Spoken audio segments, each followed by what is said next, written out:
بسم الله الرحمن الرحيم ألف لام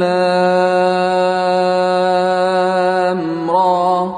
تلك آيات الكتاب وقرآن مبين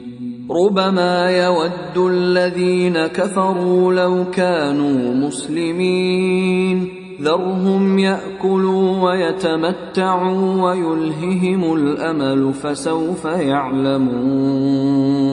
وما أهلكنا من قرية إلا ولها كتاب معلوم ما تسبق من أمة أجلها وما يستأخرون وقالوا يا أيها الذي نزل عليه الذكر إنك لمجنون لو ما تأتينا بالملائكة إن كنت من الصادقين ما ننزل الملائكة إلا بالحق وما كانوا إذا منظرين إنا نحن نزلنا الذكر وإنا له لحافظون ولقد أرسلنا من قبلك في شيع الأولين وما يأتيهم من رسول إلا كانوا به يستهزئون كذلك نسلكه في قلوب المجرمين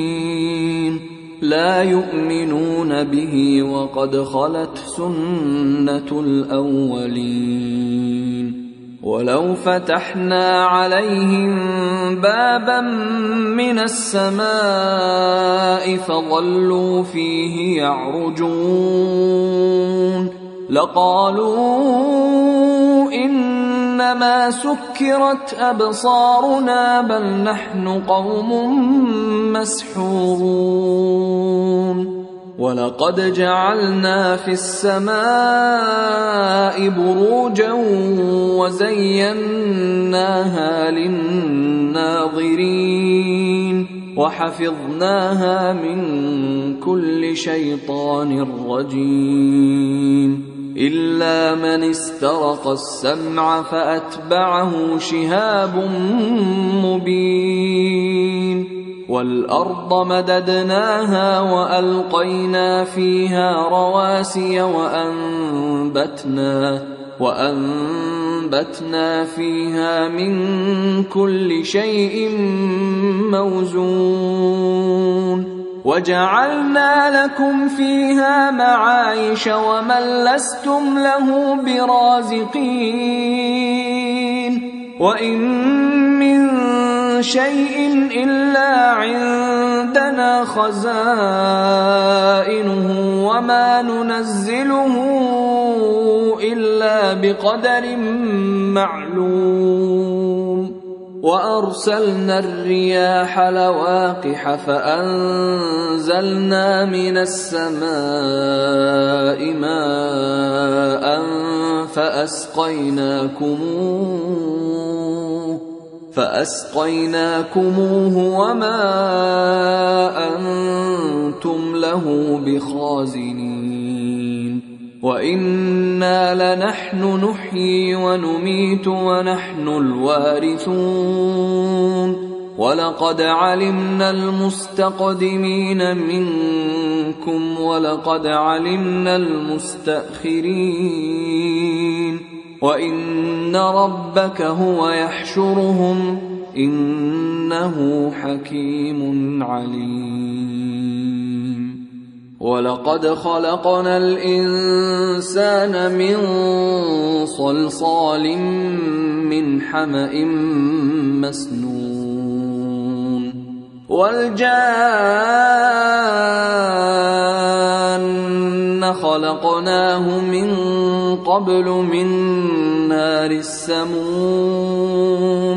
وإذ قال ربك للملائكة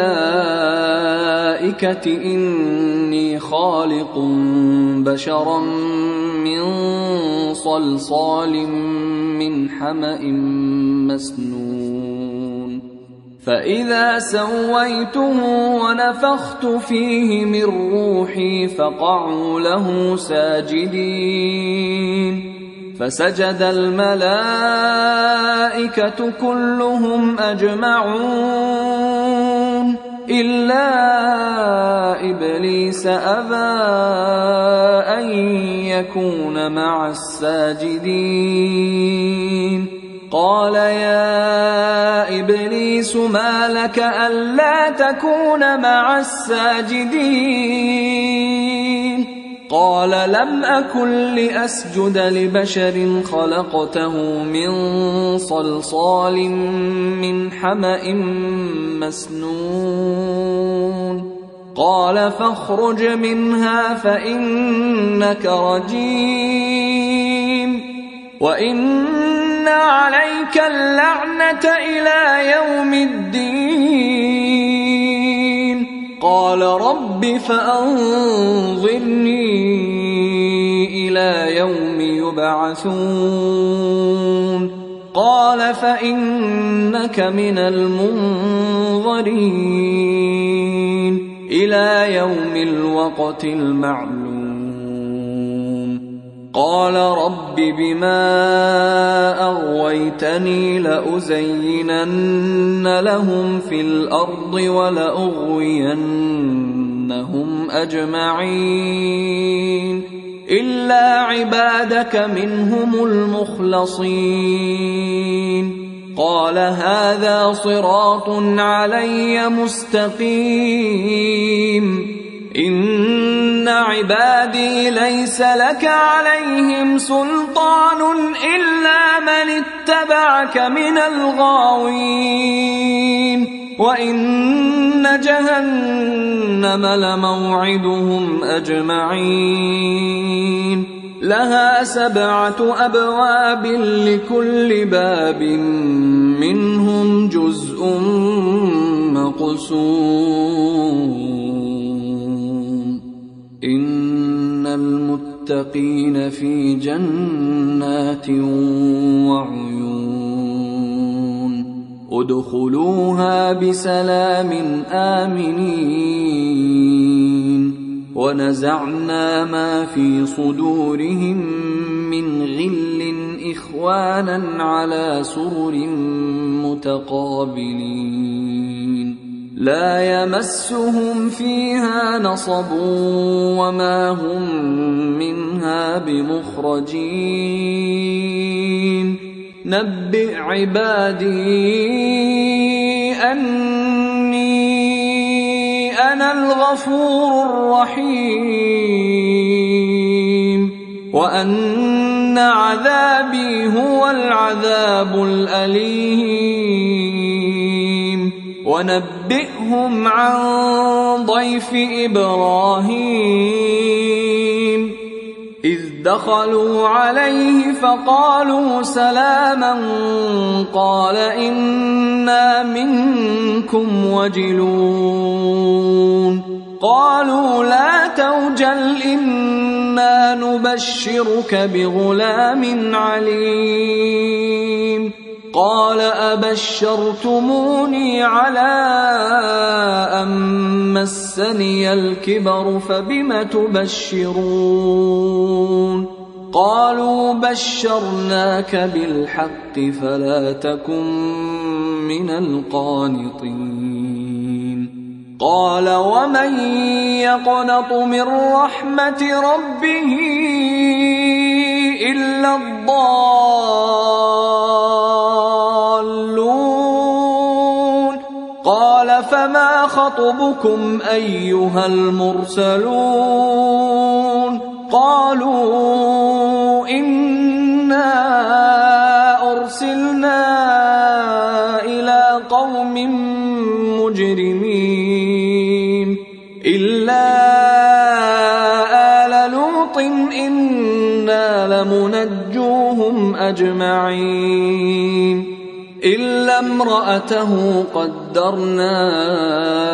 إنها لمن الغابرين فلما جاء آل لوط المرسلون قال إنكم قوم منكرون قالوا بل جئناك بما كانوا فيه يمترون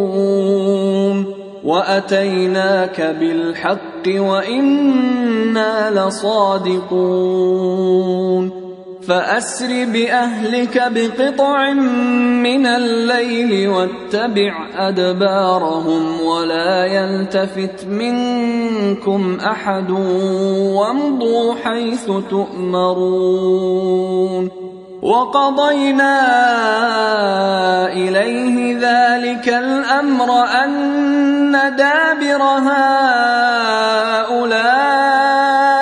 مقطوع مصبحين وجاء أهل المدينة يستبشرون قال إن هؤلاء ضيفي فلا تفضحون واتقوا الله ولا تخزون قالوا أولم ننهك عن العالمين قال هؤلاء بناتي إن كنتم فاعلين لعمرك إنهم لفي سكرتهم يعمهون فأخذتهم الصيحة مشرقين فجعلنا عاليها سافلها وأمطرنا عليهم حجارة من سجيل إن في ذلك لآيات للمتوسمين وإنها لبسبيل مقيم إن في ذلك لآية للمؤمنين وإن كان أصحاب الأيكة لظالمين فانتقمنا منهم وإنهما لبإمام مبين ولقد كذب أصحاب الحجر المرسلين وآتيناهم آياتنا فكانوا عنها معرضين وكانوا ينحتون من الجبال بيوتا آمنين فأخذتهم الصيحة مصبحين فما أغنى عنهم ما كانوا يكسبون وما خلقنا السماوات والأرض وما بينهما إلا بالحق وإن الساعة لآتية فاصفح الصفح الجميل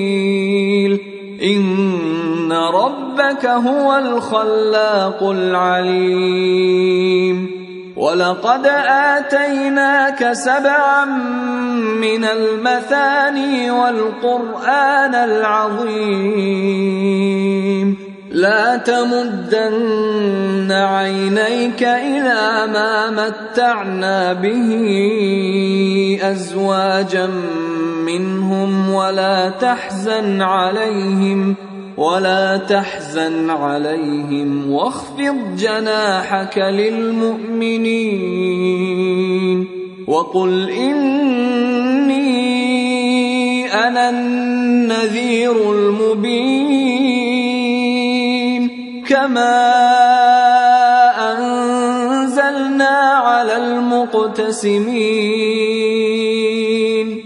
الذين جعلوا القرآن عضين فوربك لنسألنهم أجمعين عما كانوا يعملون فاصدع بما تؤمر وأعرض عن المشركين إنا كفيناك المستهزئين الذين يجعلون مع الله إلها آخر فسوف يعلمون ولقد نعلم أنك يضيق صدرك بما يقولون فسبح بحمد ربك وكن من الساجدين واعبد ربك حتى يأتيك اليقين.